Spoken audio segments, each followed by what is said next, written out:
រឹងមាំជីវិតមនុស្សម្នាក់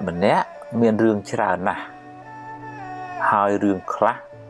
ធ្ងន់ធ្ងរពេករហូតអាចធ្វើឲ្យអ្នកស្ទើរតែលែងចង់រស់ទៀតក៏មានអ្នកណាក៏មានរឿងដែរ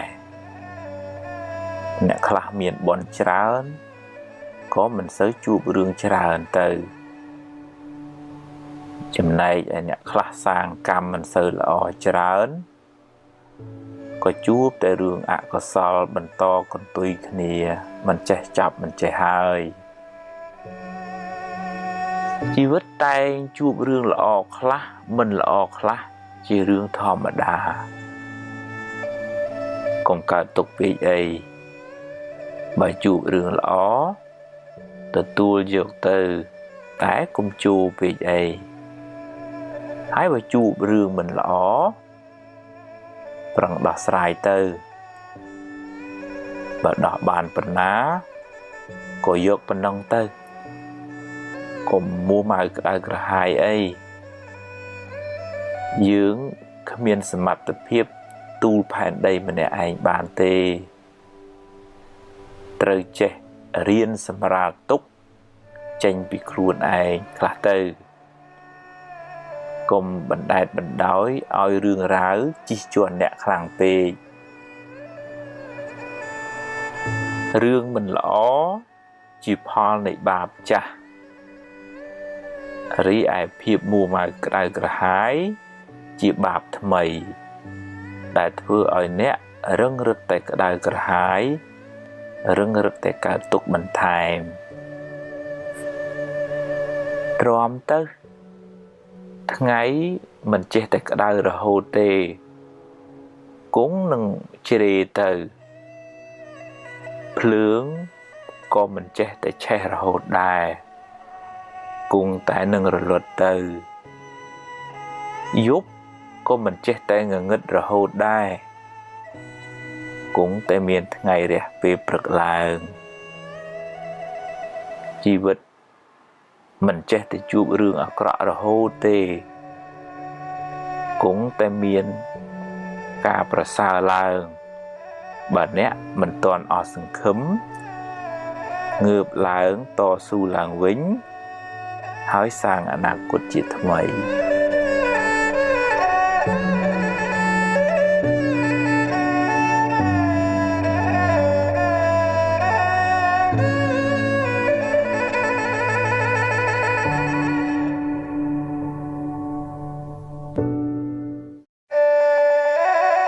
ជាបាលរោគចំណែនពេលឃើញគេបានជោគជ័យទម្លាប់អបអរសាទរគេទៅកុំចំណែនអីចំណែនទៅគ្មានបានអីមកយើងផងបានតែក្តៅក្រហាយចិត្តឥតប្រយោជន៍ហើយបើគេដឹងគេស្អប់ទៀតគេប្រឹងគេចេះគេមានបុណ្យទើបគេបានបើយើងអត់យើងប្រឹងទៅមិនមែនត្រឹមតែត្រេកអរទេតែទម្លាប់ទៅនិយាយលើកទឹកចិត្តពេលគេធ្វើបានល្អចិត្តអ្នកក៏ត្រជាក់បុណ្យក៏បានមិត្តភាពក៏ល្អតែបើគេបានដោយទុច្ចរិតយើងគួរសង្វេគអាណិតថាគេបានសាងបាបកម្មថ្ងៃណាមួយគេនឹងទទួលផលកម្មនោះវិញមិនខានយើងមិនត្រេកអរជាមួយគេទេហើយក៏គ្មានអីត្រូវចំណែនដែរតែគួរអាណិតវិញ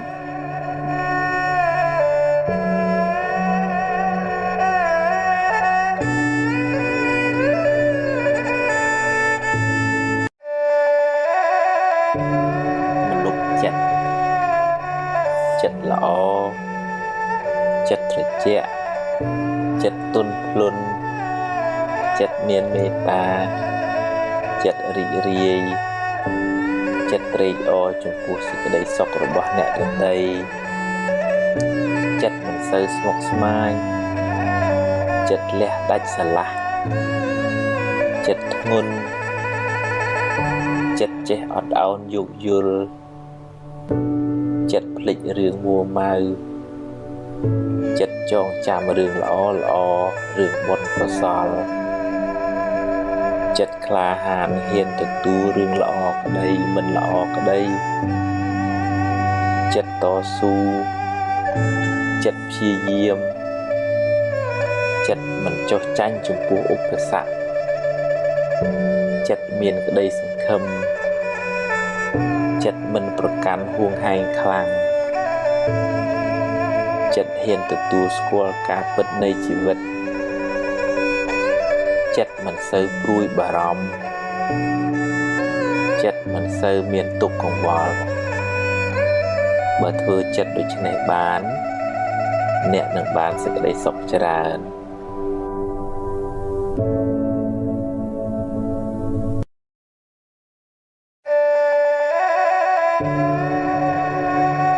វិបត្តិផ្លូវចិត្ត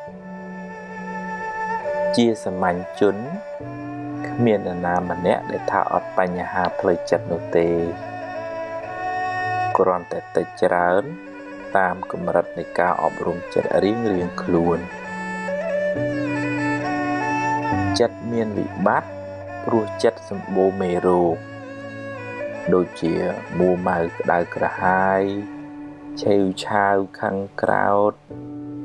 ភ័យព្រួយបារម្ភស្ដាយសំណោះគិតច្រើនស្មុគស្មាញមិនដាច់ស្រេចជាប់ជំពាក់ហួងហែងច្រើនចំណែនឈ្នាននេះលោភលន់ហួសហេតុជាដើមបើមិនទាន់ឈឺខ្លាំងទេត្រូវចាប់ផ្ដើមព្យាបាលបណ្ដើរទៅរៀនកាត់បន្ថយរៀនលះបន្តិចម្ដងដោយស្មារតីដាស់តឿនខ្លួនឯងរឿយគ្មានព្រះអង្គព្រះអិនណាមកជួយយើងបានទេតែបើធ្ងន់ធ្ងរហើយត្រូវមានពេលសម្រាកពីការងារខ្លះដើម្បីលំហែកាយលំហែចិត្តឲ្យបានស្រួលគេងឲ្យបានគ្រប់គ្រាន់នៅក្បែរមនុស្សល្អស្ដាប់រឿងល្អមើលសៀវភៅអប់រំចិត្តជួបជាមួយគ្រូពេទ្យចិត្តសាស្ត្រពិសាថ្នាំតាមវិជ្ជបញ្ជាស្ដាប់ឱវាទពីព្រះសង្ឃហើយរៀនបន្ធូរបន្ថយភាពតានតឹងរៀនព្រមតាមរឿងដែលកើតឡើងរៀនសម្រួលអារម្មណ៍អ្វីមិនចេះតែបានដូចចិត្តគ្រប់រឿងទេរៀនភ្លេចរឿងដែលហួសទៅហើយ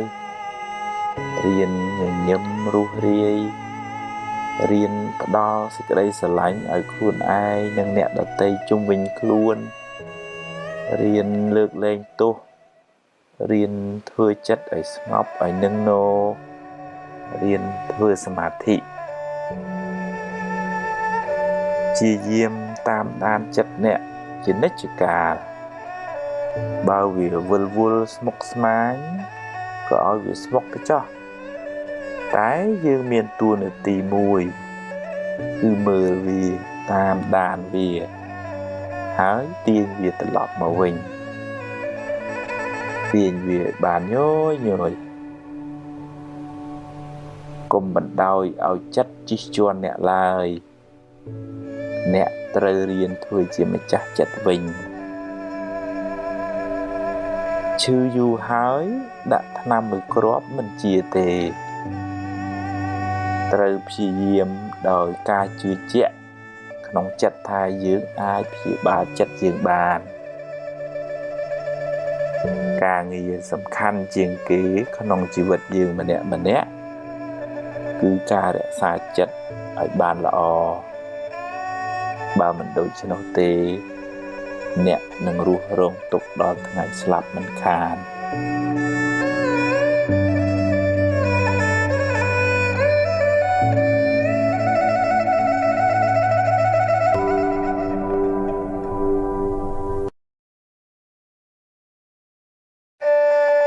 ឈឺមិនដឹងខ្លួន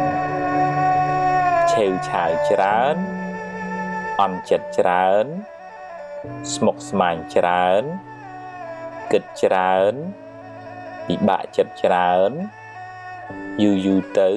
คล้ายជាជំងឺផ្លូវចិត្តដោយមិនដឹងខ្លួនរហូតដល់ថ្នាក់បញ្ជាចិត្តលែងបានជីវិតអ្នកនឹងវិលវល់រកសុខមិនឃើញឡើយរាងកាយប្រែคล้ายទៅជាស្ពឹកស្រពន់មិនចង់ធ្វើអីចិត្តមិនលុះលាញរុញរាមិនស្ទុះស្ទាពេលខ្លះទៅជាភ័យខ្លាចគ្រប់រឿងណាមិនគួរភ័យក៏ភ័យដែរថាមិនចង់គិតទេ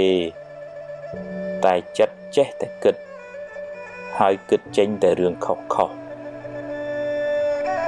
ប្រហែលជាដល់ពេលដែលអ្នកត្រូវសម្រាកពីការងារខ្លះបន្ថយសម្ពាធខ្លះមានពេលលំហែខួរក្បាលហើយរៀនផ្ដល់សេចក្តីស្រឡាញ់ឲ្យខ្លួនឯងរឿយថាសូមឲ្យខ្ញុំបានសុខរួចផុតពីទុក្ខសូមឲ្យខ្ញុំបានសុខរួចផុតពីទុក្ខនឹកដល់ពាក្យនេះឲ្យបានរឿយហើយទម្លាប់ហៅចិត្តឲ្យមកនៅក្នុងផ្ទះគឺរូបកាយអ្នកវិញកុំឲ្យវាដើរអនាថាច្រើនពេកទម្លាប់តាមដានវាបើវាទៅណាយើងតាមមើលវាហើយបើវាគិតរឿងខុសទម្លាប់ទាញវាមកវិញមកគិតរឿងបច្ចុប្បន្នរឿងល្អរឿងនាំឲ្យចិត្តសប្បាយហើយកុំសូវនឹករឿងក្តៅក្រហាយពេកកុំស្ដាយក្រោយអីរៀនភ្លេចទៅរឿងណាហួសហើយឲ្យវាហួសទៅចោះហើយរឿងណាមិនទាន់មកដល់ទេក៏កុំព្រួយពេកអីជួបរឿងណាដោះរឿងនឹងទៅកុំបង្កើតរឿងសពនិមិត្តមកបន្លាចចិត្តខ្លួនឯងអីហើយបើមានពេលរៀនធ្វើសមាធិខ្លះផងវាជារឿងលំបាកវឹកហាត់ចិត្តនេះណាស់តែអ្នកត្រូវតែព្យាយាមបន្តិចម្ដងគ្មានអ្នកណាជួយអ្នកក្រៅពីអ្នកជួយខ្លួនឯងឡើយ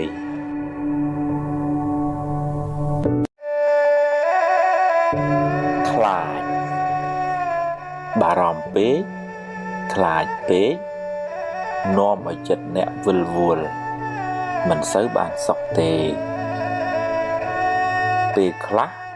មិនទាំងមានរឿងអីផងឬរឿងនោះតូចតាចណាស់តែបែរទៅជាស្លន់ស្លោគិតរឿងមួយចេញរឿង100ហើយដេកកើតទុកបដោយយូរទៅអ្នកនឹងរស់នៅក្នុងភាពភ័យខ្លាចរហូតគ្មានអ្នកណាល្ងងទៅដេកភ័យខ្លាចថ្ងៃរះនោះទេរះលិចជារឿងរបស់ថ្ងៃយ៉ាងណាមិញរឿងល្អរឿងអាក្រក់តែងកើតមានជាធម្មតាគ្មានអ្នកណាជៀសរួចទេហើយអ្នកមិនអាចបង្គាប់បញ្ជាវាបាន 100% ឡើយ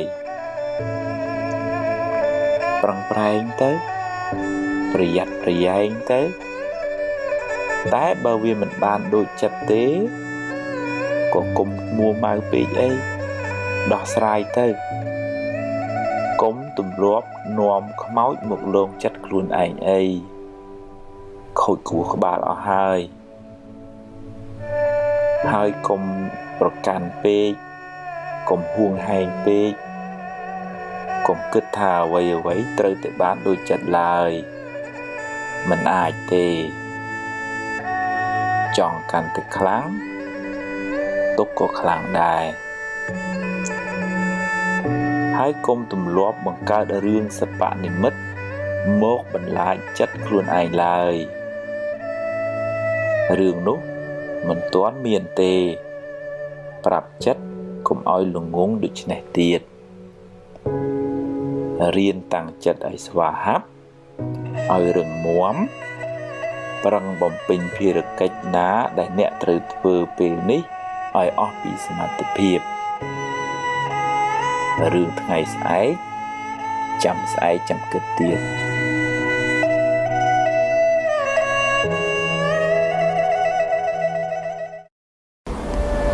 ថ្ងៃនេះអាត្មានឹងអានសៀវភៅអប់រំចិត្តឈានទៅមុខមានអត្ថបទជាច្រើនអត្ថបទទី1និយាយពីអតីតកាល2ប្រភេទបើជារឿងល្អរឿងបុណ្យកុសលអ្នកអាចរំលឹកវាឡើងវិញដើម្បីឲ្យចិត្តបានជ្រះថ្លាម្ដងទៀតតែបើជារឿងមិនល្អ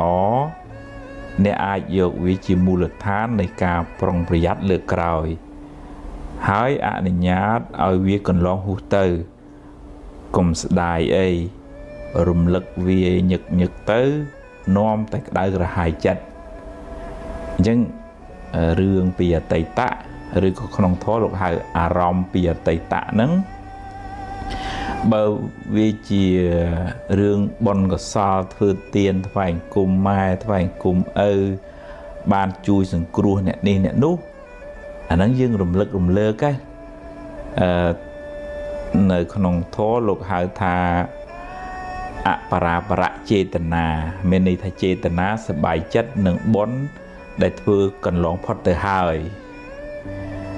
ឧទាហរណ៍ថាធ្លាប់ធ្វើផ្លូវធ្លាប់ធ្វើស្ពានធ្លាប់ដាក់បាតលោកអីចឹងទៅ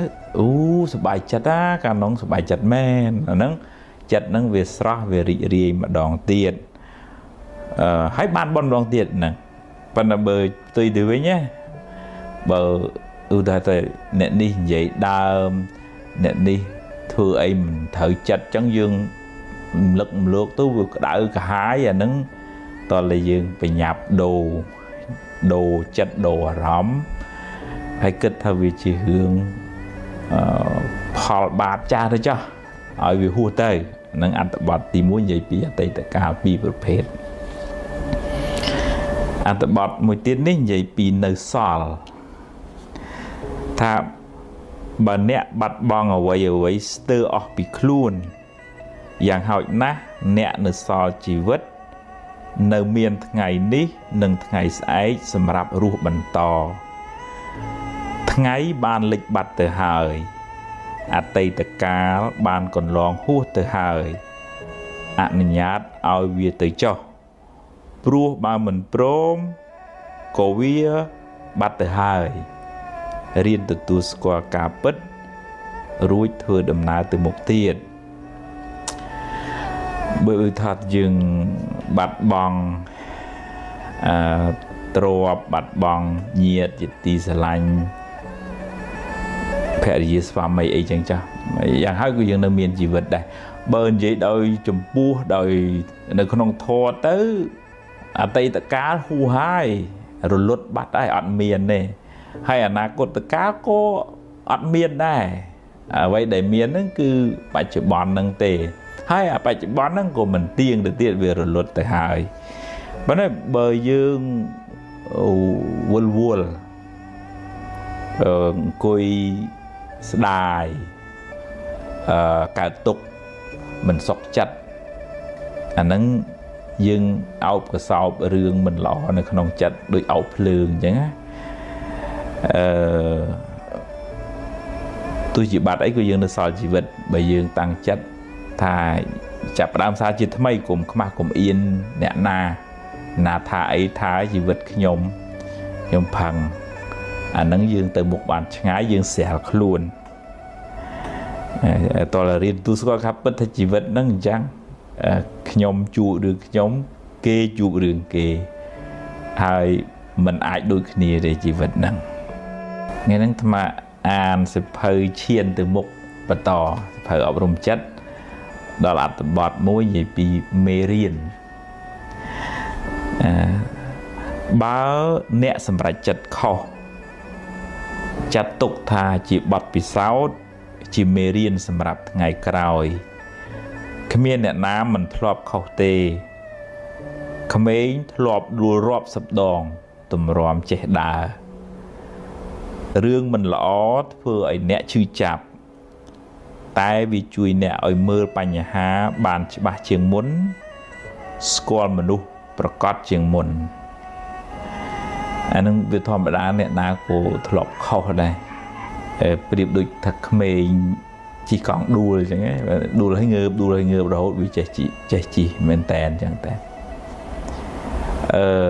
ông lý miết thọp thường bự khó trường ngôn ngô men tèn bần tái lụ bàn từ tua ở vạt bị bút hay cài prai cầm hóc bán khai từ chỉ pre hòn chân dương hồ sĩ kha dương chuột mình lo cái bảo pra hay chẳng tới à nó chỉ vật nó về chân về miền pe khác bà bỏi phó chuột rương mình lo những tôi là dương chặt tục thân nó ngay chỉ mê riêng chỉ vật hay thưa ở dưới ngô bị giặt bị dài ngày khỏi môn nâng chưa bị trà nào ở ba hay miền bành há còn oi sum nhảy chặt lươn pe tiền cầm hằng nâng nòm ở miền cầm ho miền vực để xa ra tập bọt mũi tên vậy bị bạp chà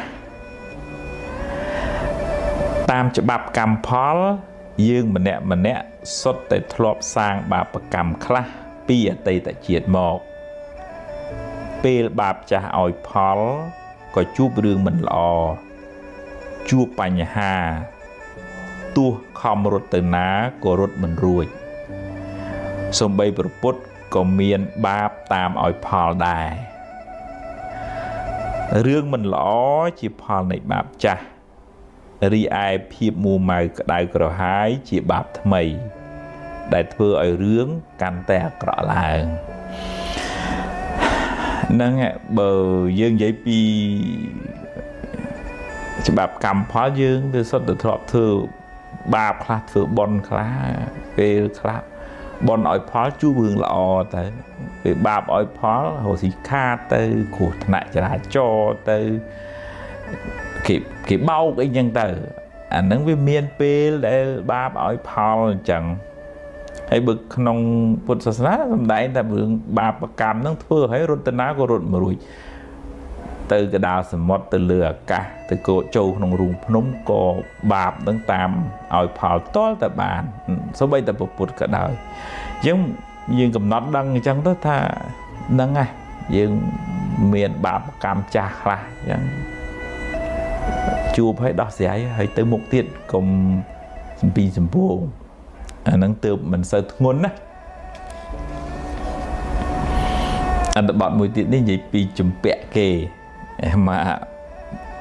series ở tập bọn này sẽ tên vậy bị hưởng cam phò chùm bẹ cam kế đo pe trời song kia vinh tầm nào không vượt ở song xa này mình đăng thàn nẹt lọp chùm bẹ cam pia nẹt na khla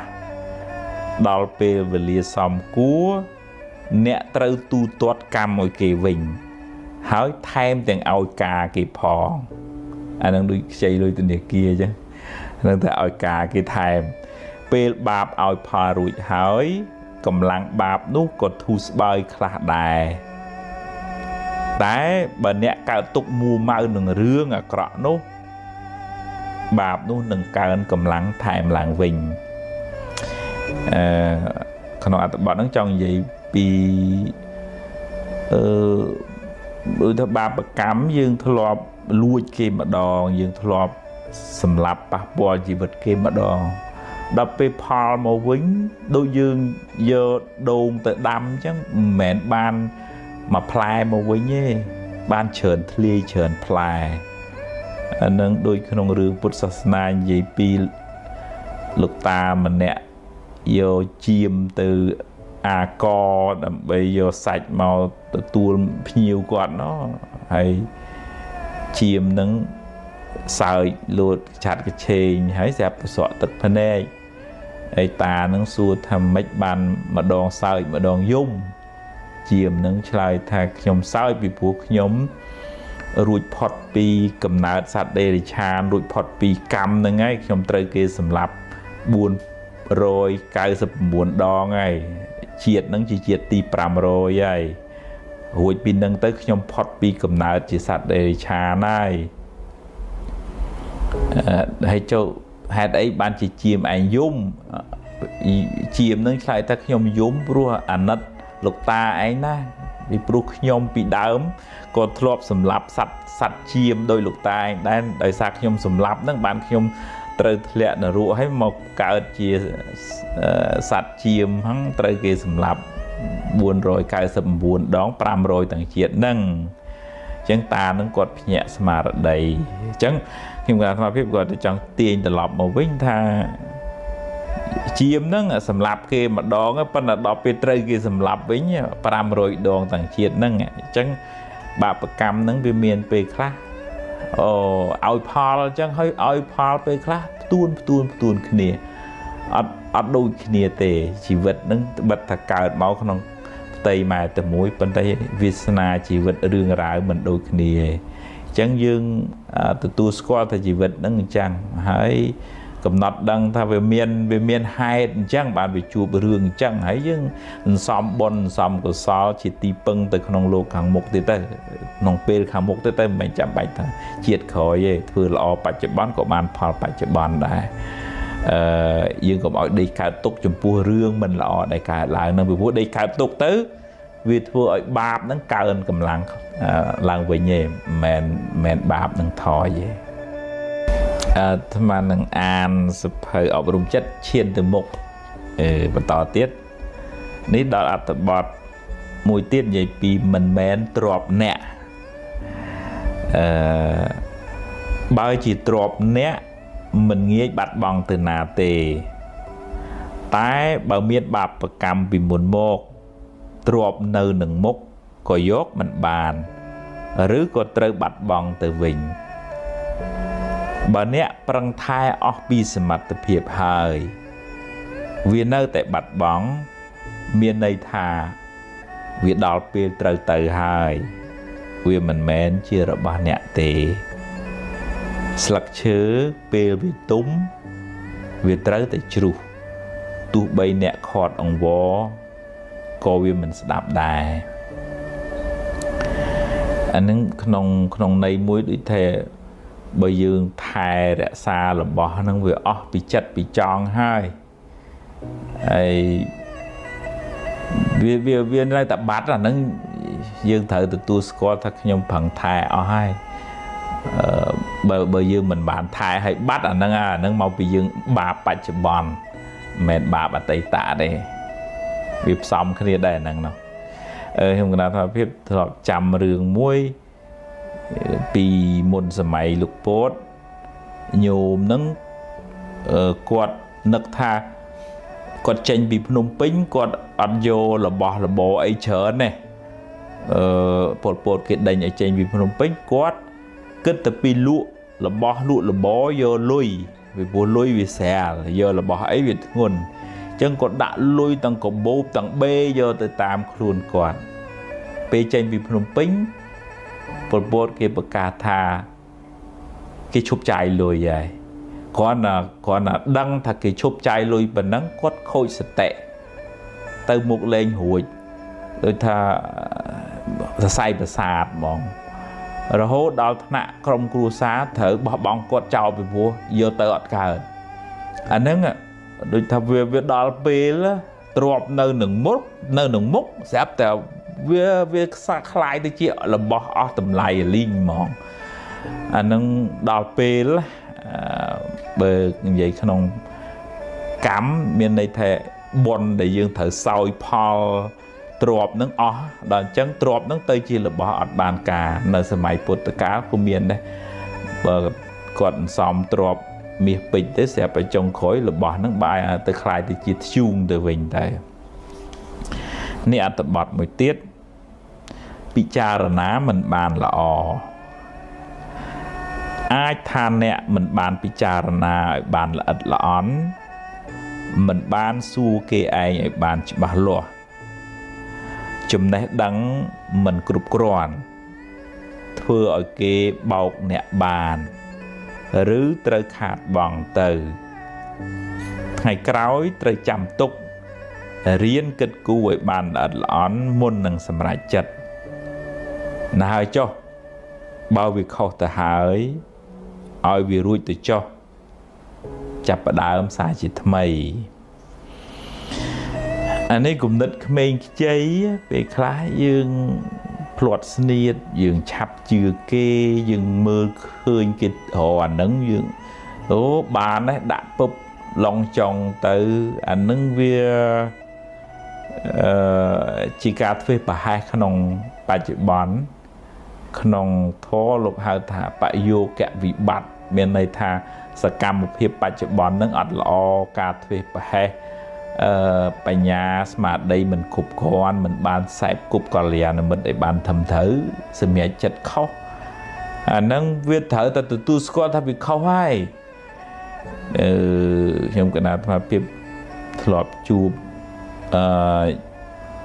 បងអូនខ្លះដែលបើកអាជីវកម្មហើយដូចថាវាឡងចុងគាត់យកលុយឪពុកម្ដាយច្រើនណា$40,000អញ្ចឹងទៅគាត់បើកទៅយើងអត់មានប័ណ្ណពិសោធន៍យើងអត់ស្គាល់ទីផ្សារយើងអត់មានទំនាក់ទំនងជាមួយអតិថិជនត្រឹមត្រូវដួលខូចចិត្តហើយនៅអោបកសោបអានឹងទុកអាលុយក៏ខាតអាចិត្តក៏ខូចចុងក្រោយកើតជំងឺសរសៃប្រសាទទៀតហើយនឹងគ្រោះថ្នាក់វាត្រូវតែប្រឡែងនឹងឯងម្ដាយឪពុកនឹងគ្មានយកទោសយកបៃកូនអីទេប៉ុន្តែកូននឹងអោបកំហុសនឹងមិនព្រមប្រឡែង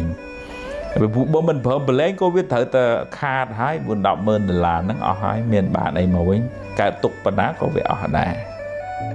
ថ្ងៃហ្នឹងមកភាពនឹងអានសភៅឈានទៅមុខសភៅអប់រំចិត្តបន្តទៀតបងនេះអត្ថបទមួយនិយាយពីពិចារណាមិនបានល្អអាចថាអ្នកមិនបានពិចារណាឲ្យបានល្អិតល្អន់មិនបានសួរគេឯងឲ្យបានច្បាស់លាស់ចំណេះដឹងមិនគ្រប់គ្រាន់ធ្វើឲ្យគេបោកអ្នកបានឬត្រូវខាតបង់ទៅថ្ងៃក្រោយត្រូវចាំទុករៀនគិតគូរឲ្យបានល្អិតល្អន់មុននឹងសម្រេចចិត្តណាស់ហើយចុះ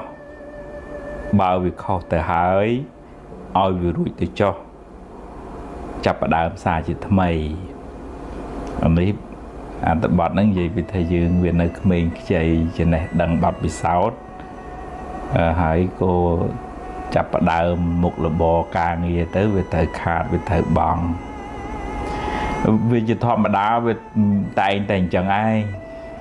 អញ្ចឹងយើងយកអ្វីដែលជួបប្រទះហ្នឹងជាមូលដ្ឋាននៃការ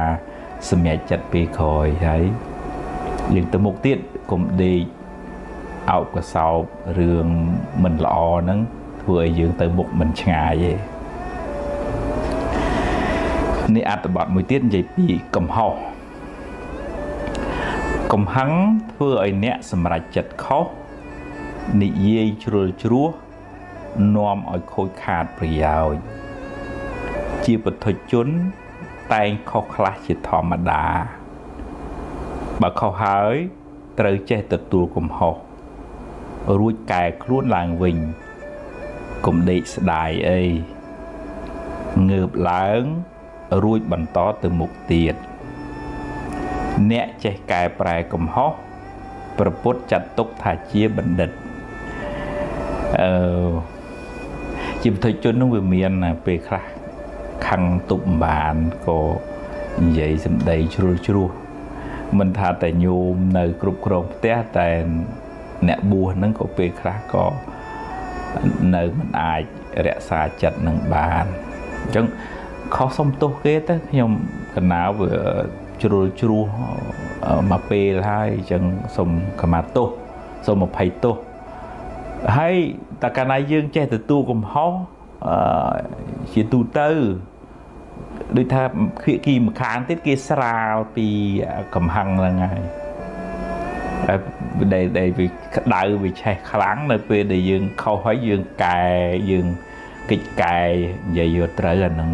នឹងដូចចាក់សាំងចូលភ្លើងអញ្ចឹងក្តៅហើយតលរកន្លែងចប់អញ្ចឹងទើបអាចធ្វើដំណើរទៅមុខទៀតបើមិនអញ្ចឹងនៅវល់ខឹងគុំស្អប់គ្នានឹងឯងអញ្ចឹងវាខុសសុំទោសឲ្យខ្ញុំវាជ្រុលខ្ញុំទទួលកំហុសនឹងការឆ្គាំឆ្គងរបស់ខ្ញុំមែនអាហ្នឹងឲ្យយើងកែប្រែខ្លួនទៅ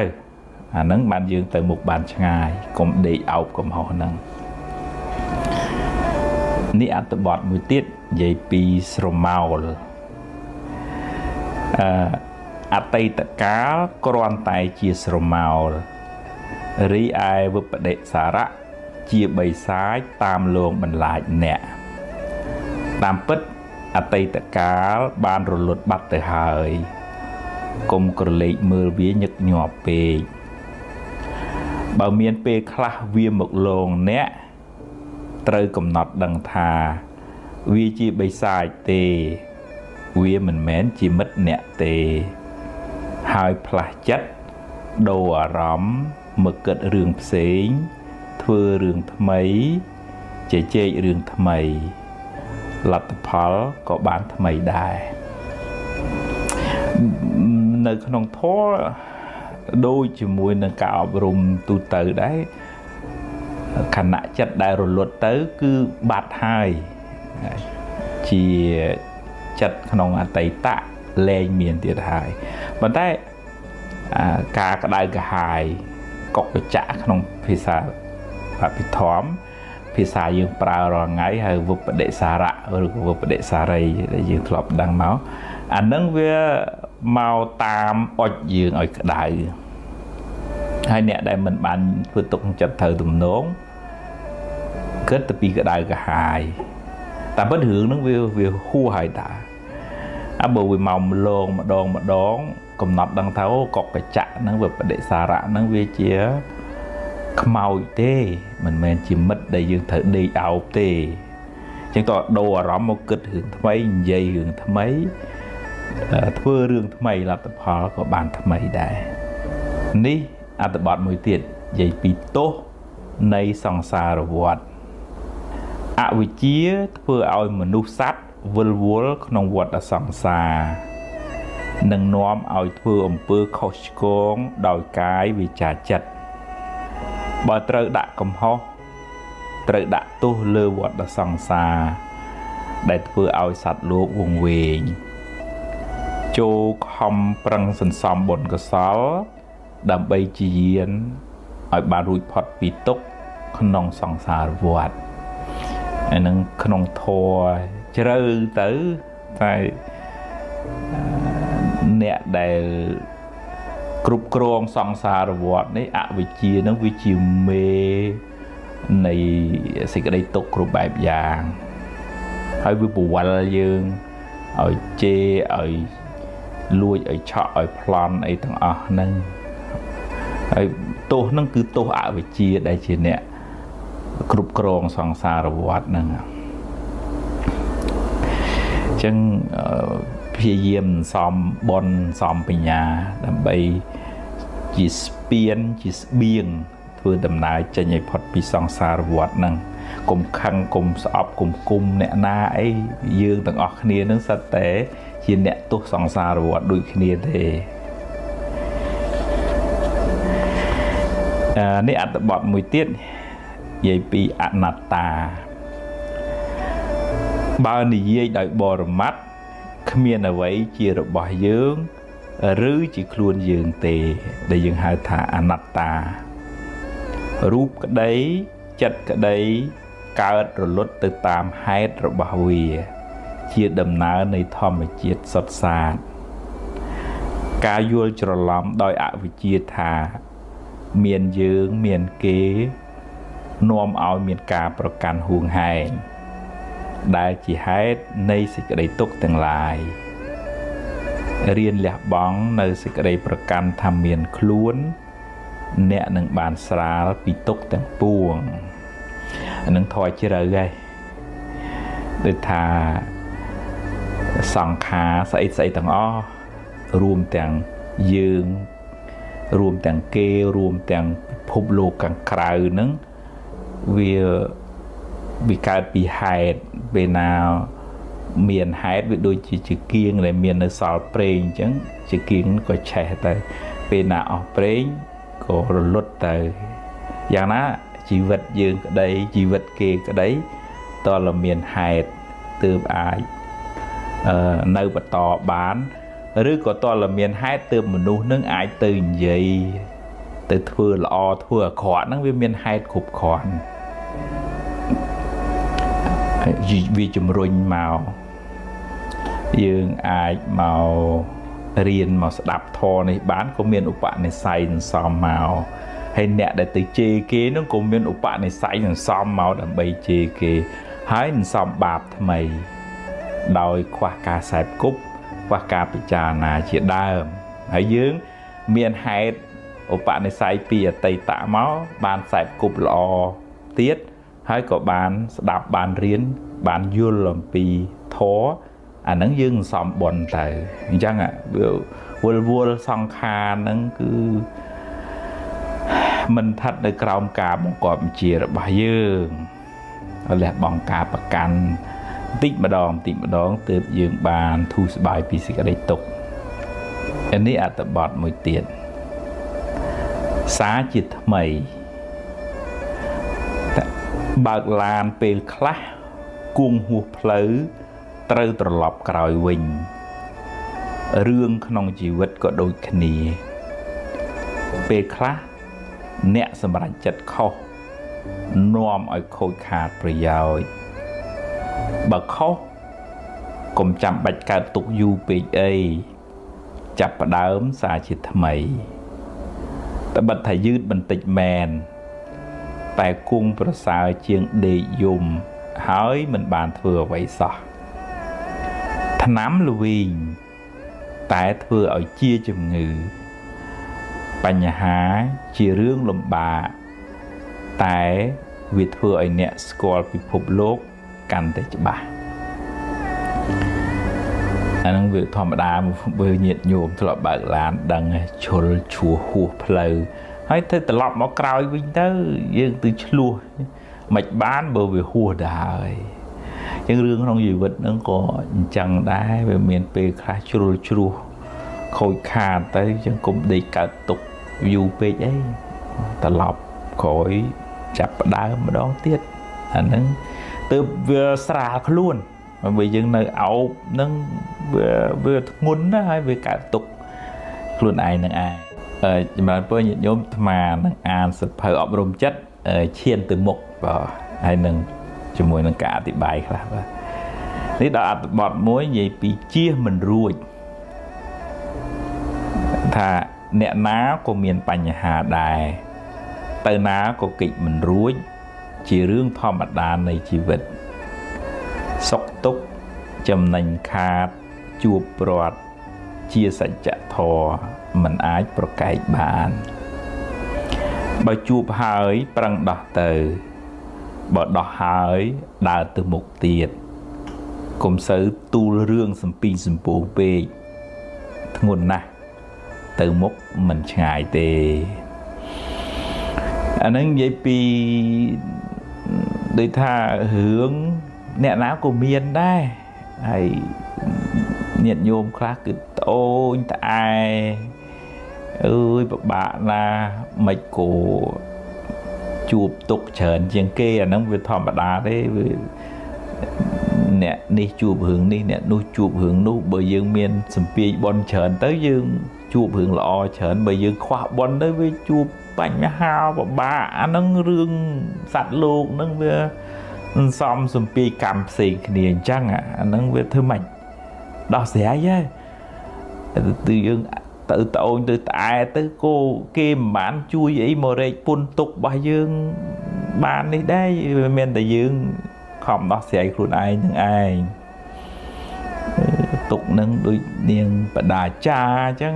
ទុកធ្ងន់ទៅប៉ុន្តែចុងក្រោយលោកប្រឹងឈររឹងប៉ឹងដោះស្រាយបញ្ហាបាន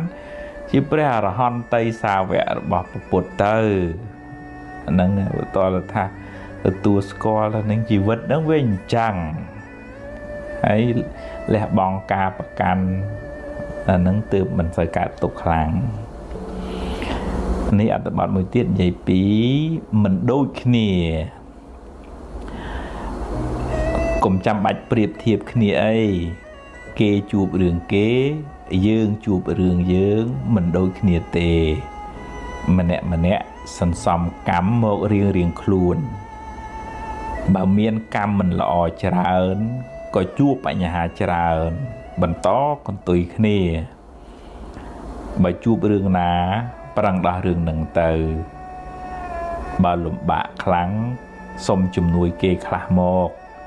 កុំរអ៊ូរទាំច្រើនពេកអីមិនបានអីមកវិញទេបានតែមួម៉ៅថែមហ្នឹងហើយចឹងហ្នឹងដូចថាយើងមិនដូចគ្នាសេចក្តីអធិប្បាយហ្នឹងប្រហែលនឹងអត្ថបទមុនដែរដូចថាអ្នកខ្លះស្គមអ្នកខ្លះថតអ្នកខ្លះមានអ្នកខ្លះក្រអញ្ចឹងវារឿងវាខុសគ្នាអញ្ចឹងយើងមិនបខំឲ្យដូចគ្នាមិនបានទេបខំខ្លាំងកើតទុកកាន់តែខ្លាំងដែរយើងមានតែប្រឹងសាងបុណ្យដើម្បីបានប្រសើរទៅមុខទៀតទេចំណែកនឹងទាគេមិនបានអីមកវិញទេបាទនេះអត្ថបទមួយទៀតនិយាយពីសម្លាប់ខ្លួនគិតមួយផ្លែតយល់ថាខ្លួនអ្នកបានផុតពីទុក្ខហើយតែតាមពិតអ្នកនឹងបន្តរងទុក្ខនៅជាតិខាងមុខបន្តទៀតហើយអ្នកបានបន្សល់ទុកនៅភាពសោកសៅដល់គ្រួសារនិងជាគំរូមិនល្អដល់កូនចៅម្យ៉ាងទៀតការសម្លាប់ខ្លួនមិនមែនជាមធ្យោបាយដោះស្រាយបញ្ហាទេជីវិតតែងជួបបញ្ហាហើយបញ្ហាខ្លះជារឿងដែលអ្នកនឹកស្មានមិនដល់ទៀតផងប្រឹងដោះស្រាយទៅដោះស្រាយបណ្ដាមួយជំហានម្ដងហ្នឹងហើយអាត្មាធ្លាប់ជួបញាតិញោមដែលថាសឹងថាសម្លាប់ខ្លួនគាត់មានរឿងក្នុងគ្រួសារលុយកាយចឹងទៅហើយដល់ពេលគាត់បានស្ដាប់ធម៌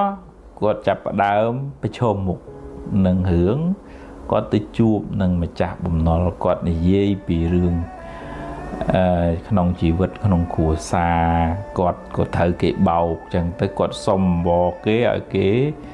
ជួយទុកពេលឲ្យគាត់ដល់គេយល់គេទុកពេលដោះបំណុលនឹងរហូតបានរួចរាល់ទៅអាហ្នឹងដូចថាគាត់អាចរកផ្លូវបានផុតពីសេចក្តីទុក្ខក្នុងផ្លូវចិត្តហ្នឹងរួចជីវិតមកហើយបានធម៌ហ្នឹងជួយសង្គ្រោះនេះអត្ថបទមួយទៀតហេតុផលបើអ្នកដាំដូងអ្នកនឹងបានផ្លែដូងបើមានហេតុគ្រប់គ្រាន់ផលនឹងកើតឡើងមិនអាចហាមឃាត់បានទេរឿងរ៉ាវទាំងឡាយសុទ្ធតែមានហេតុទើបកើតឡើងបាបកម្មចាស់នាំឲ្យអ្នកជួបរឿងមិនល្អរត់ទៅណាក៏គេចមិនរួចសូមគុំប្រឆាំងនឹងផលអីព្រោះគ្នាកើតតាមហេតុតែត្រូវរកវិធីដោះស្រាយវិញពេលយើងធ្វើអាក្រក់យើងគិតថាអូអញបានសុកហើយអញលួចគេបានអីប៉ុន្តែពេលកម្លាំងកម្មវារត់រមម្ចាស់វិញនឹងតលបានហ្នឹងឯងដល់ពេលចុងក្រោយយើងត្រូវតែទទួលនឹងឯងផលនៃកម្មហ្នឹងនោះអញ្ចឹងយើងរកវិធីដោះស្រាយពីព្រោះរឿងហ្នឹងវាជាផលនៃអ្វីដែលយើងបានសាងឯងវាអត់មានប្រអិនអ្នកដាក់ទោសទណ្ឌឲ្យយើងអញ្ចឹងឯងអត់ទេគឺកម្មយើងជាអ្នករុញផលហ្នឹងឲ្យកើតឡើងអញ្ចឹងយ៉ាងហ្នឹងយើងត្រូវតែទទួលកម្មយើង នេះអត្ថបទមួយទៀតនិយាយពីថ្ងៃរះថ្ងៃលិចថ្ងៃរះថ្ងៃលិចជាដំណើរនៃធម្មជាតិមិនអាចហាមឃាត់បានទេយ៉ាងណាមិញជីវិតតែងជួបរឿងល្អខ្លះមិនល្អខ្លះជារឿងធម្មតាគ្មានអ្នកណាជៀសរួចឡើយបើជួបរឿងល្អចាត់ទុកថាជាផលបុណ្យបើជួបរឿងមិនល្អចាត់ទុកថាជាផលបាបទៅចុះហើយត្រូវតែហ៊ានប្រឈមព្រោះបើកិច្ចទៅណាក៏កិច្ចមិនផុតដែរហើយបើអ្នកមួម៉ៅច្រើនអ្នកកើតទុកក៏ច្រើនដែរអានឹងថ្ងៃរះហើយថ្ងៃលិចវាធម្មតាមានអ្នកណាទៅប្រកបវិជ្ជាបានហើយក្នុងជីវិតហ្នឹងអញ្ចឹងវាមានឡើងវាមានចុះអញ្ចឹងកុំចាំបាច់តែយើងបីតែព្រះក៏ព្រះអង្គជួបដែរពេលខ្លះស្ដេចមកថ្វាយគុំពេលខ្លះអ្នកស្រុកជេរអញ្ចឹងទៅអានឹងជារឿងដំណើរនៃជីវិតផលបុណ្យផលបាបអញ្ចឹងអានឹងយើងកុំកើតទុកនឹងរឿងពេកវាតលតែទទួលដឹងដោយបញ្ញាថាបុណ្យមានក៏ជួបរឿងល្អអស់បុណ្យបាបឲ្យផលក៏ជួបរឿងមិនល្អហើយជួបឲ្យទៅមុខទៀតទៅអានឹងទើបមិនសូវសំពីងសំពោមសូវកើតទុកខ្លាំងនេះអត្ថបទមួយទៀតក្តីសង្ឃឹមមេឃភ្លៀងគួងរាំងវិញជីវិតមិនចេះតែជួបរឿងអាក្រក់រហូតទេរឿងល្អអាចនឹងកើតឡើងនៅពេលបន្ទាប់បើអ្នកបន្តដំណើរទៅមុខដោយក្តីសង្ឃឹមសូមកុំរក្សារឿងអាក្រក់នៅក្នុងខួរក្បាលអ្នកយូរពេកទុកឱកាសឲ្យរឿងល្អខ្លះផងរឿងមិនល្អបានរលត់ទៅហើយរៀនចាប់ផ្ដើមសារជាថ្មីសង្ឃឹមថាអ្វីៗនឹងបានល្អប្រសើរនៅថ្ងៃខាងមុខអានេះគ្រាន់តែជាការលើកទឹកចិត្តទេថាបើភ្លៀងគង់តែរាំងវិញបើយប់វាគង់តែមានថ្ងៃរះឡើងវិញអញ្ចឹងក្នុងជីវិតហ្នឹងវាមិនចេះតែអាក្រក់រហូតដល់ថ្ងៃស្លាប់ទេវាជៀសវាងតែយើងបាក់ចិត្តកើតទុកជាមួយនឹងរឿងដែលកើតឡើងហើយនៅតែមួម៉ៅនឹងរឿងណាហ្នឹងវាពពកខ្មៅនៅលើក្បាលរហូតទៅអាហ្នឹងអត់បានសុខទេអញ្ចឹងតើដូចថាបោះសម្រាមចេញពីខួរក្បាលឲ្យស្រឡះខ្លះទុកឲ្យផ្កាហ្នឹងវាដុះខ្លះផងកុំឲ្យខួរក្បាលហ្នឹងវាសិតតែសម្រាមទៅវារកកន្លែងល្អអត់ឃើញណាអញ្ចឹងវាមានពេលបាបឲ្យផលហើយបោះអារម្មណ៍មិនល្អហ្នឹងចេញទៅហើយផ្ចង់ចិត្តផ្ចង់គំនិតមកក្នុងរឿងបុណ្យរឿងកុសលរឿងល្អទៅនឹកគុណបរតនត្រ័យធ្វើទានដាក់បាតជូនលុយម៉ែលុយឪខ្លះថ្វាយគុំគាត់ទៅថ្វាយគុំព្រះទៅហ្នឹងអាហ្នឹងបានបុណ្យថ្មីហើយបុណ្យថ្មីអាចជួយធ្វើឲ្យមានផលជីវិតហ្នឹងក៏ថ្មីក៏ល្អតាមកម្លាំងបុណ្យដែលយើងមានហ្នឹងហួសហើយអតីតកាលល្អក្តីមិនល្អក្តីបានកន្លងហួសទៅហើយទោះបីអ្នកស្ដាយប៉ុណ្ណាក៏ទាញមកវិញមិនបានដែរ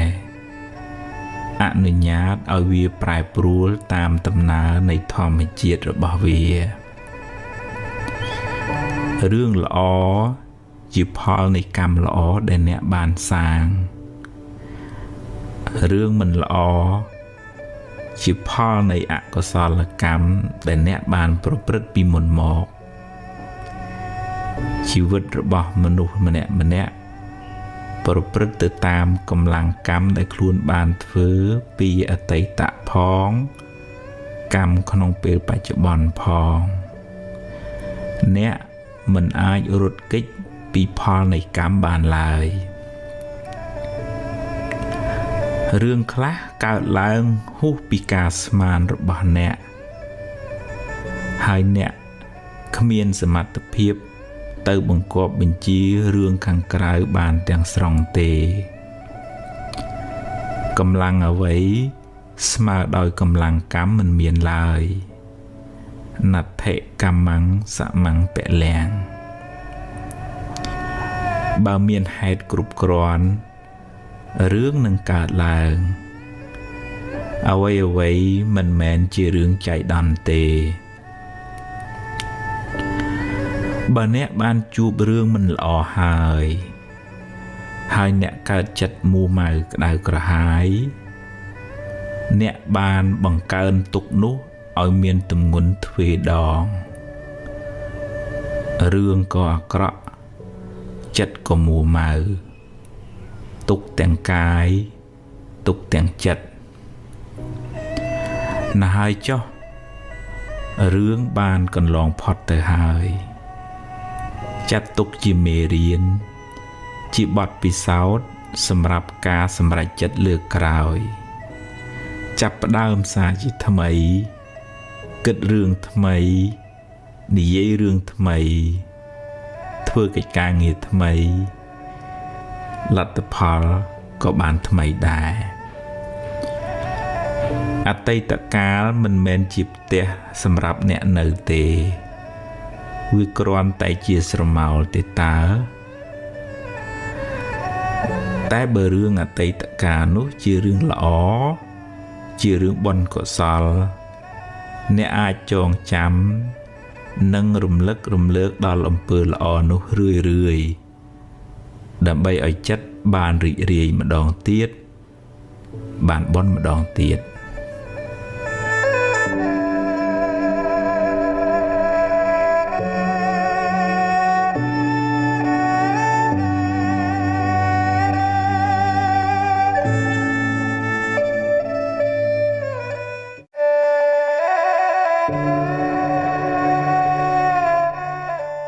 បាបចាស់បុណ្យថ្មី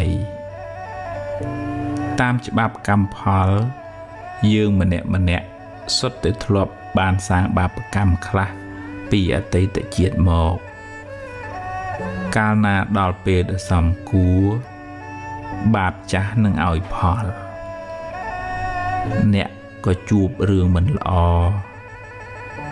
ជួបប្រទះនៅបញ្ហាឬមុខរបរត្រូវខាតបង់ទៅកម្មប្រៀបបានដូចជាស្រមោលអន្ទូលតាមប្រាណតែងជាប់តាមបុគ្គលអ្នកប្រព្រឹត្តនោះទៅក្នុងជាតិកំណើតតទៅទោះបីខំរត់ទៅណាក៏មិនអាចរត់ផុតពីកម្លាំងកម្មដែរសូម្បីតែព្រះពុទ្ធក៏មានបាបតាមឲ្យផលដែរអ្នកធ្លាប់បៀតបៀនជីវិតគេពីអតីតជាតិមកកើតមកក្នុងជាតិនេះក៏សម្បូរជំងឺហើយអាយុមិនវែងទេអ្នកធ្លាប់កឹបកេងទ្រព្យគេនាំឲ្យរកស៊ីមិនឡើងឬខាតលងចុងឬត្រូវបាត់បង់ភ្លើងឆេះទឹកលិចទៅចំណែកអ្នកដែលចូលចិត្តច្រណែននិន្ទាអ្នកដទៃកើតមកជាតិណាច្រើនមានគេស្អប់ទៅណាមកណាខ្សត់មិត្តសម្បូរសត្រូវរីឯអ្នកចូលចិត្តខឹងមួម៉ៅច្រើនកើតមកមានរូបមិនស្អាតមុខមិនស្រស់ដូចគេតែគួរចងចាំថារឿងមិនល្អជាផលនៃបាបចាស់រីឯភាពមួម៉ៅក្តៅក្រហាយជាបាបថ្មីដែលធ្វើឲ្យរឿងកាន់តែអាក្រក់ឡើងផលកម្មចាស់គ្មានអ្នកណារត់គេចបានទេតែអ្នកអាចសាងកម្មថ្មីកម្មល្អដែលនាំឲ្យជីវិតបានប្រសើរឡើងវិញជោគវាសនាជីវិតអ្នក មិនពឹងផ្អែកទាំងស្រុងទៅលើកម្មចាស់ទេតែកម្មថ្មីកម្មបច្ចុប្បន្នមានឥទ្ធិពលខ្លាំងលើខ្សែជីវិតអ្នកបើអ្នកជួបរឿងមិនល្អចាត់ទុកថាជាផលនៃកម្មចាស់ទៅចុះខំប្រឹងដោះស្រាយហើយបើដោះហើយងើបឡើងដើរទៅមុខទៀតសូមកុំស្ពាយផលកម្មចាស់នោះតាមខ្លួនយូរពេកធ្ងន់ណាស់បើវាឲ្យផលម្ដងហើយឲ្យវាកន្លងផុតទៅបើអ្នកមួម៉ៅនឹងវានឹងឧស្សាហ៍មករកអ្នកវិញមិនខាន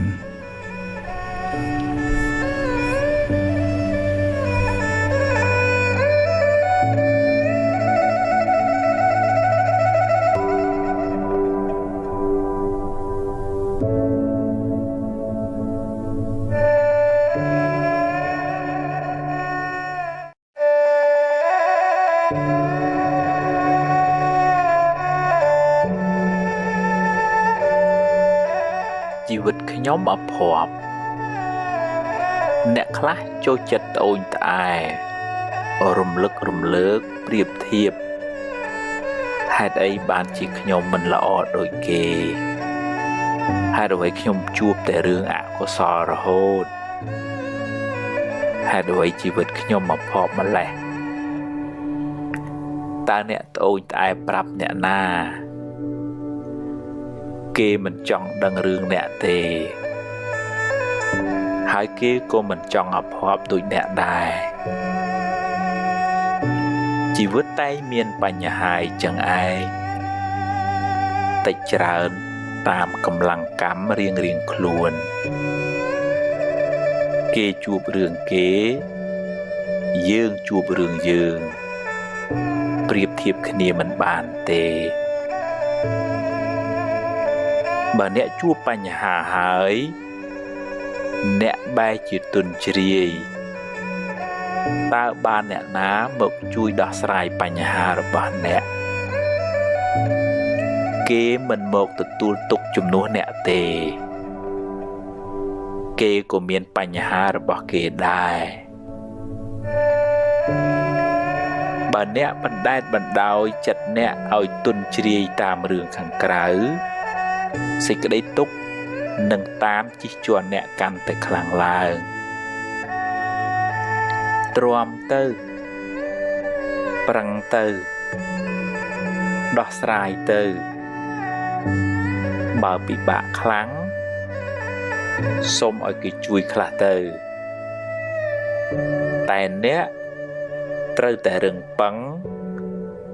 ត្រូវតែហ៊ានប្រឈមមុខចំពោះរឿងរ៉ាវទាំងឡាយត្រូវប្រឹងដោះឲ្យអស់ពីសមត្ថភាពដែលអ្នកមានដោះបន្តិចម្ដងហើយត្រូវចេះព្រមទទួលស្គាល់ការពិតថាអ្នកប្រឹងអស់ត្រឹមនឹងហើយរួចធ្វើដំណើរទៅមុខទៀតកុំរសេមរសាមច្រើនពេកមិនដូច្នោះទេទុកនឹងប្រមូលគ្នាមកជិះជាន់អ្នកកាន់តែខ្លាំងមិនខាន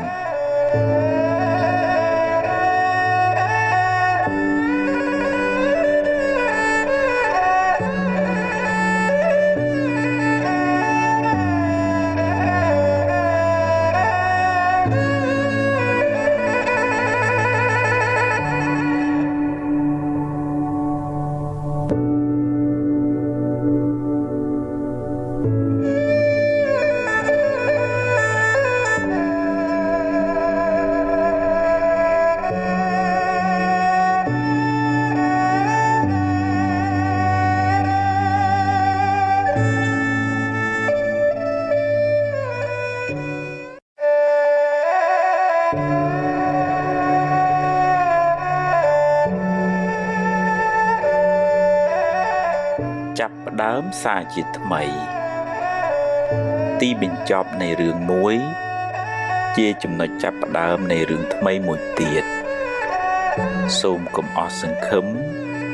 កុំបាក់ទឹកចិត្តអីដរាបណានៅមានដង្ហើមអ្វីក៏អាចចាប់ផ្ដើមសារជាថ្មីបានដែរអតីតកាលបានកន្លងផុតទៅហើយបើស្ដាយក្រោយក៏កែអ្វីមិនបានដែរកុំខ្មាស់កុំអៀនអីហ៊ានទទួលស្គាល់ការពិតរួចបន្តដំណើរទៅមុខទៀតទឹកភ្នែកថ្ងៃនេះបានលាងកែវភ្នែកអ្នកឲ្យបានស្អាតអ្នកអាចឃើញធម្មជាតិបានច្បាស់ជាងមុនអ្នកស្គាល់មនុស្សច្បាស់ជាងមុនអ្នកមានបទពិសោធន៍ច្រើនជាងមុនជីវិតតែមានបញ្ហាអីចឹងឯងជៀសមិនរួចទេប្រឹងដោះទៅដោះហើយធ្វើដំណើរទៅមុខទៀតកុំរសេមរសាមច្រើនពេក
គិតច្រើនបើគិតច្រើនហើយនាំឲ្យអ្នកបានចម្រើនគិតទៀតចុះតែបើគិតទៅនាំឲ្យស្មុគស្មាញច្រើនខ្វល់ខ្វាយច្រើនកាត់វាខ្លីៗខ្លះទៅធ្វើសិនទៅបើខុសចាំគិតទៀតអ្នកគ្មានសមត្ថភាពគ្រប់គ្រងរឿងថ្ងៃស្អែកបានទាំងស្រុងទេរឿងណាត្រូវកើតប្រឹងខាត់បណ្ណាក៏ខាត់មិនបានមិនមែនថាមិនខ្វល់មិនត្រៀមទុកទេគិតបង្ការទុកចុះធ្វើអ្វីដែលអ្នកអាចធ្វើបាន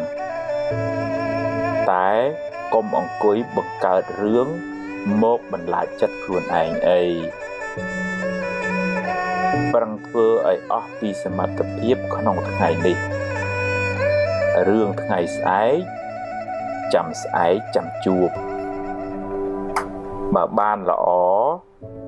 ចាត់ទុកថាបុណ្យល្អតែបើជួបរឿងមិនល្អប្រឹងដោះស្រាយទៅកុំរអ៊ូអីជីវិតគឺអញ្ចឹងឯងបើដោះហើយដើរទៅមុខទៀតកុំស្ពាយរឿងសំពីសំពងច្រើនពេកជីវិតមិនសូវមានរស្មីទេ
នឹងធ្លាប់ទទួលរងការគំរាមកំហែងធ្វើបាបវាយទាត់ធាក់ឬក៏ធ្វើបាបផ្លូវចិត្តឬក៏អ្នកនឹងធ្លាប់ឆ្លងកាត់របបឃោឃៅកាប់សម្លាប់ឬក៏ជួបគ្រោះថ្នាក់ណាគួរឲ្យរន្ធត់បាត់បង់មនុស្សជាទីស្រឡាញ់ចឹងអារម្មណ៍នឹងវាធំនៅក្នុងធម៌លោកហៅអតិមហន្តារម្មណ៍នឹងវាធ្វើឲ្យយើងចងចាំក្នុងចិត្តបានយូរហើយវាងាយនឹងប៉ះពាល់ផ្លូវចិត្តទៅថ្ងៃក្រោយទៀតមានរឿងមានហេតុអីតិចតួចសំឡេងខ្លាំងអីតិចតួចធ្វើឲ្យអ្នកនឹងឆាប់តក់ស្លុតឬក៏អ្នកនឹងជួយចិត្តគិតច្រើនព្រួយច្រើនបារម្ភច្រើនរឿងដែលមិនទាន់មកដល់នឹងចេះតែភ័យព្រួយបារម្ភឬក៏ជួយចិត្តដេកដៅកាហាយស្ដាយក្រោយរឿងដែលហួសទៅហើយក៏វាធ្វើឲ្យចិត្តនឹងក្រៀមហើយងាយនឹងធ្លាក់ចូលទៅក្នុងភាពភ័យខ្លាចហ្នឹងអញ្ចឹងវាតើឡើយយើងមានសតិមានស្មារតីហ្នឹងជាប្រចាំនៅក្នុងខ្លួនយើងកុំឲ្យសូវវាកុំសូវឲ្យវាដើរលេងទៅអតីតកាលឬក៏ទៅអនាគតច្រើនពេកដេកដើរឈរអង្គុយនិយាយស្ដីស្លៀកពាក់នឹងឲ្យស្មារតីនៅខ្លួនហ្នឹងកុំឲ្យមានតែខ្លួនហើយព្រលឹងចេញទៅបាត់ហ្នឹងខ្មែរយើងឃើញអ្នកភាំងហ្នឹងដូចថាព្រលឹងអត់សូវនៅខ្លួនណាអញ្ចឹងវាតើទាញស្មារតីទាញចិត្តហ្នឹងមកនៅនឹងសកម្មភាពដែលយើងធ្វើជាប្រចាំហ្នឹងហើយបើចិត្តហ្នឹងវានឹកដល់រឿងអតីតកាលកន្លងហួសទៅហើយអញ្ចឹងកំណត់ដឹងថាអូវាគ្រាន់តែជាចិត្តគិតទេវាកើតហើយវារលត់ទៅវិញឯរឿងហ្នឹងវាផុតបាត់ទៅហើយអញ្ចឹងបើ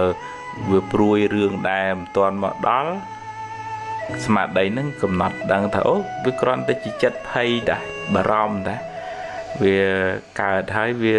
រលត់ទៅវិញឯរឿងហ្នឹងមិនទាន់មកដល់ទេចាំពេលជួបវាចាំយើងដោះស្រាយវាហើយចិត្តហ្នឹងមកបំពេញការងារក្នុងពេលបច្ចុប្បន្នហ្នឹងរឿយដំបូងឡើយយើងអត់ឈ្នះវាទេចិត្តហ្នឹងវានៅតែគិតព្រួយគិតស្ដាយវិលវល់ចឹងហើយប៉ុន្តែវាភ័យវាព្រួយវាស្ដាយក៏វាតាមបាតុភូតរបស់ចិត្តចឹងទៅប៉ុន្តែយើងកំណត់ដឹងថាអូវាគ្រាន់តែជាចិត្តភ័យទេវាកើតហើយវារលត់ទៅវិញហើយកុំដេកព្រួយជាមួយអាចិត្តភ័យហ្នឹងតែព្រួយមួយវាមួម៉ៅមួយវារត់តែបានចិត្តតែអញ្ចឹងហៅវាត្រឡប់មកវិញឲ្យវាមកនៅនឹងបច្ចុប្បន្នបំពេញការងារណាដែលយើងត្រូវធ្វើហើយប្រាប់ខ្លួនឯងថាឥឡូវរឿងអតីតកាលហ្នឹងហួសហើយធ្វើម៉េចក៏កែមិនកើតដែរយកវាជាមេរៀនហើយនឹងរឿងអនាគតកាលចាំដល់ពេលចាំជួបចាំដោះស្រាយយើងរៀបចំនៅតែរៀបចំហ្នឹងប៉ុន្តែរឿងអនាគតយើងមិនអាចទស្សទាយបាន 100%ទេអញ្ចឹងបើប្រឹងឲ្យអស់ពីចិត្តពីថ្លើមថ្ងៃហ្នឹងឲ្យហើយបើថ្ងៃស្អែកជួបរឿងអីដោះស្រាយរឿងហ្នឹងមិនមែនថាមិនឲ្យប្រុងប្រៀបវាប្រុងប្រៀបប៉ុន្តែក៏មិនឲ្យលក់ខ្លួនទៅឲ្យអនាគតកាលដេកភ័យដេកព្រួយរហូតដែរបើចិត្តវាភ័យកាលឡើងកំណត់ដឹងថាអូនេះចិត្តភ័យមកវាមកបន្លាចអញ្ចឹងវាគ្រាន់តែជាចិត្តទេកើតហើយរលត់ទៅវិញប៉ុណ្ណាអញ្ចឹង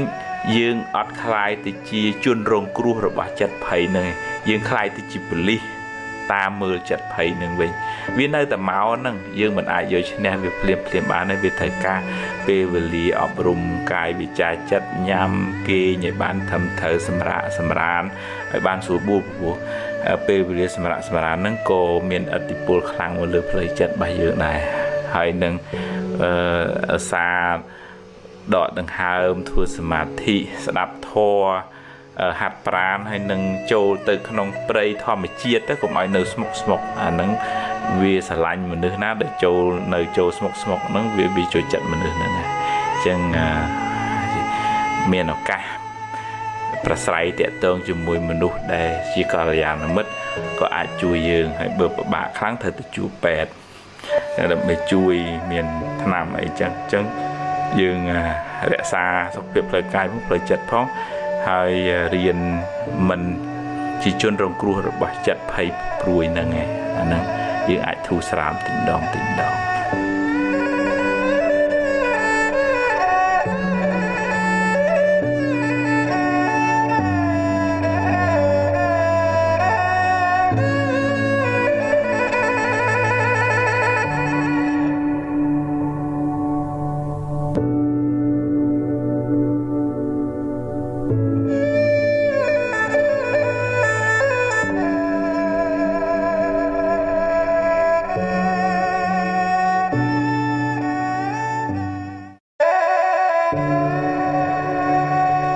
រឹងមាំជីវិតមនុស្សម្នាក់មានរឿងច្រើនណាស់ហើយរឿងខ្លះធ្ងន់ធ្ងរពេករហូតអាចធ្វើឲ្យអ្នកស្ទើរតែលែងចង់រស់ទៀតក៏មានអ្នកណាក៏មានរឿងដែរអ្នកខ្លះមានបុណ្យច្រើនក៏មិនសូវជួបរឿងច្រើនទៅ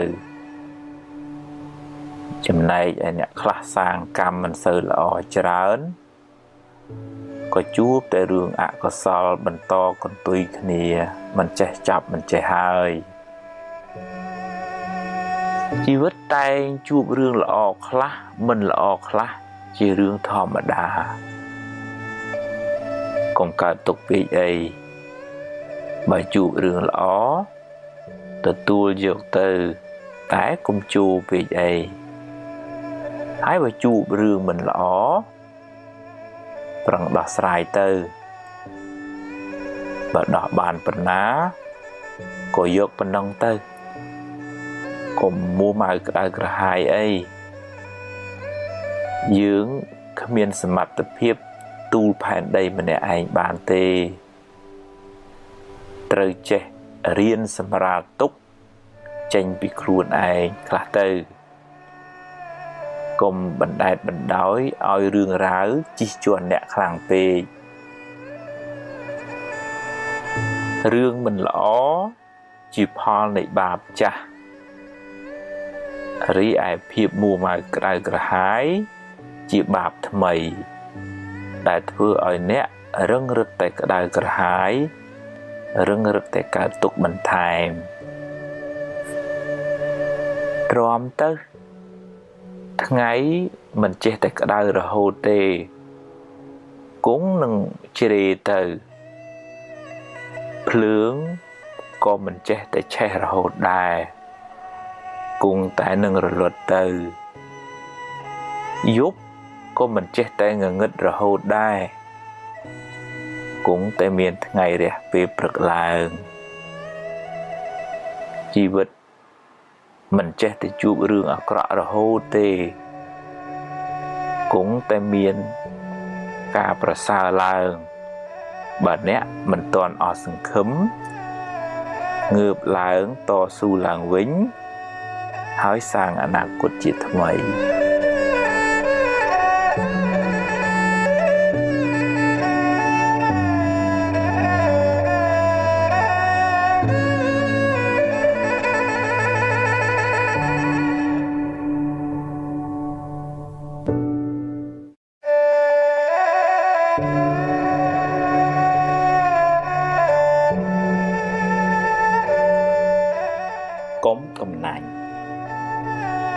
កុំកំណាញ់ស្នាមញញឹម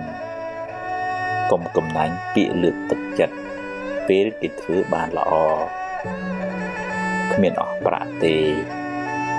តែបានបុណ្យត្រឡប់មកវិញគឺបុណ្យមុទិតាប្រែថាចេះរីករាយចំពោះសេចក្តីសុខរបស់អ្នកដទៃអ្នកទទួលបានមិត្តភាពល្អផងហើយឈ្មោះតែបានចូលរួមបណ្ដុះសេចក្តីល្អបន្ថែមផងព្រោះគេមានកម្លាំងចិត្តនឹងធ្វើល្អបន្ថែមទៀតរៀនត្រេកអរនឹងគេទៅសំពាយបុណ្យគេមានគេប្រឹងប្រែងទើបគេបានផលល្អកុំច្រណែនគេអី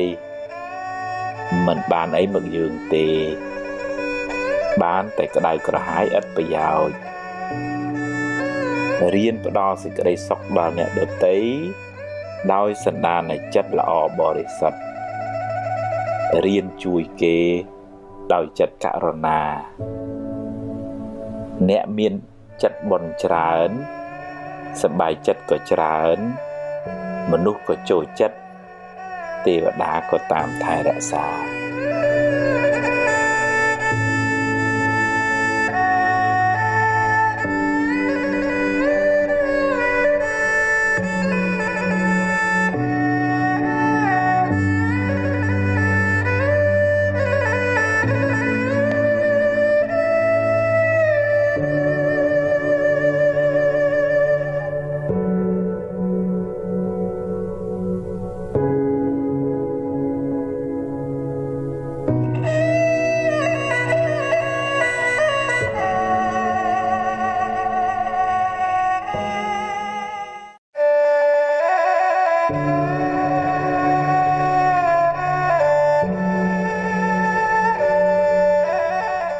រៀនកាត់ចិត្តរឿងណាកន្លងផុតទៅហើយឲ្យវាផុតទៅចុះកុំស្ដាយអីស្ដាយទៅក៏គ្មានបានផលអីមកវិញដែរបើរឿងអាចកែខៃបានប្រឹងដោះស្រាយទៅតែបើកែខៃមិនកើតទេចាត់ទុកថាវាជាផលបាបរបស់អ្នកទៅចុះអ្នកអាចយកវាជាបទពិសោធន៍ជីវិតបានតែកុំស្ពាយសំពីសំពងពេកធ្ងន់ពេកទៅមុខមិនឆ្ងាយទេចាប់ដើមគិតរឿងថ្មីរឿងបច្ចុប្បន្នរឿងដែលត្រូវធ្វើបន្តទីបំផុតនៃរឿងមួយជាចំណុចចាប់ផ្ដើមនៃរឿងថ្មីមួយទៀតបើអ្នកព្រមបញ្ចប់វាតែបើអ្នកនៅក្តៅក្រហាយនឹងរឿងចាស់មានន័យថាអ្នកអនុញ្ញាតឲ្យទុកពីអតីតបង្កើតកូនចៅមករំខានអ្នកដល់ពេលបច្ចុប្បន្នបន្តទៀតអ្នកនៅតែជាជនរងគ្រោះរបស់អតីតកាលដដែលខ្មោចងាប់ហើយត្រូវយកទៅកប់កុំទុកនៅលើផ្ទះយូរពេកពេលកប់ហើយកុំគោះមហិតអីក្លិនមិនល្អទេបើដើរត្រូវសម្លឹងទៅមុខកុំបែរក្រោយយូរពេកប្រយ័ត្នមានគ្រោះថ្នាក់បើអ្នកប្រឹងប្រែងថែរក្សាវាហើយតែវានៅតែមិនគង់វង្សមានន័យថារបស់នោះមិនមែនជារបស់អ្នកទេរៀនអនុញ្ញាតឲ្យអតីតកាលកន្លងហួសអ្នកទៅហើយរៀនអត់ឱនឲ្យខ្លួនឯងផងប្រឹងប្រែងតស៊ូពីថ្ងៃនេះតទៅរៀនដោះលែងខ្លួនអ្នកពីអតីតកាលជីវិតអ្នកនឹងបានប្រសើរ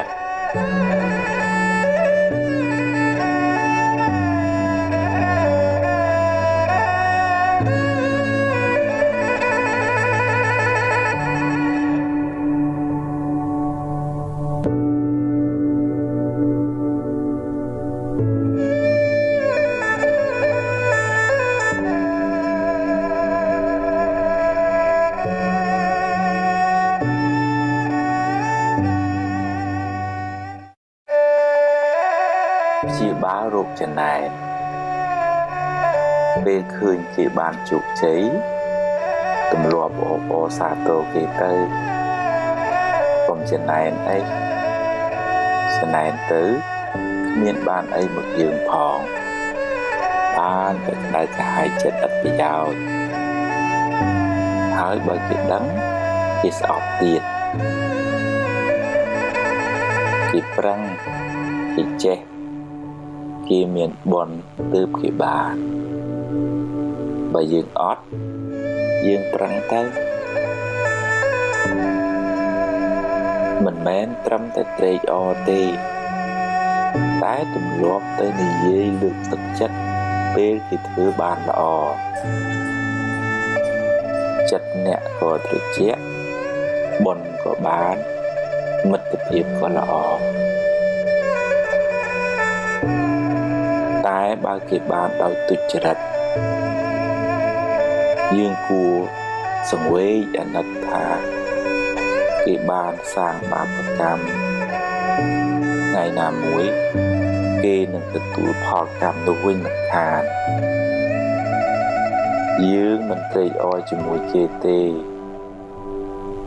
ហើយក៏គ្មានអីត្រូវចំណែនដែរតែគួរអាណិតវិញ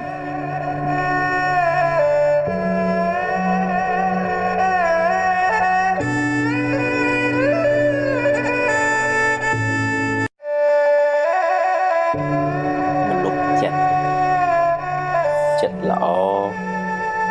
ចិត្តត្រជាក់ចិត្តទន់ភ្លន់ចិត្តមានមេត្តាចិត្តរីករាយចិត្តត្រេកអរចំពោះសេចក្តីសុខរបស់អ្នកដទៃចិត្តមិនសូវស្មុគស្មាញចិត្តលះដាច់ស្រឡះចិត្តធ្ងន់ចិត្តចេះអត់ឱនយោគយល់ចិត្តភ្លេចរឿងមួម៉ៅ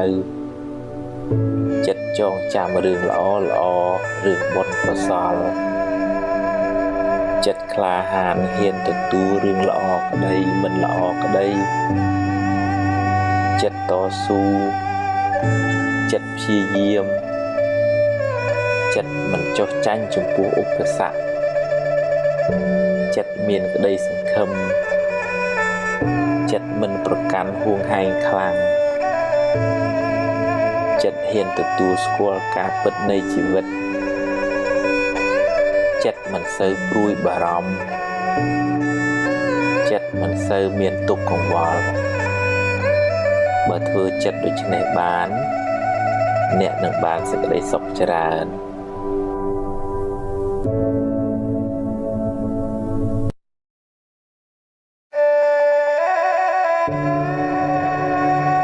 វិបត្តិផ្លូវចិត្តជាសាមញ្ញជនគ្មាននរណាម្នាក់ដែលថាអត់បញ្ហាផ្លូវចិត្តនោះទេគ្រាន់តែតិចច្រើនតាមកម្រិតនៃការអប់រំចិត្តរៀងខ្លួនចិត្តមានវិបត្តិព្រោះចិត្តសម្បូរមេរោគដូចជាមួម៉ៅក្តៅក្រហាយឆេវឆាវខឹងក្រោធភ័យព្រួយបារម្ភស្ដាយសំណោះ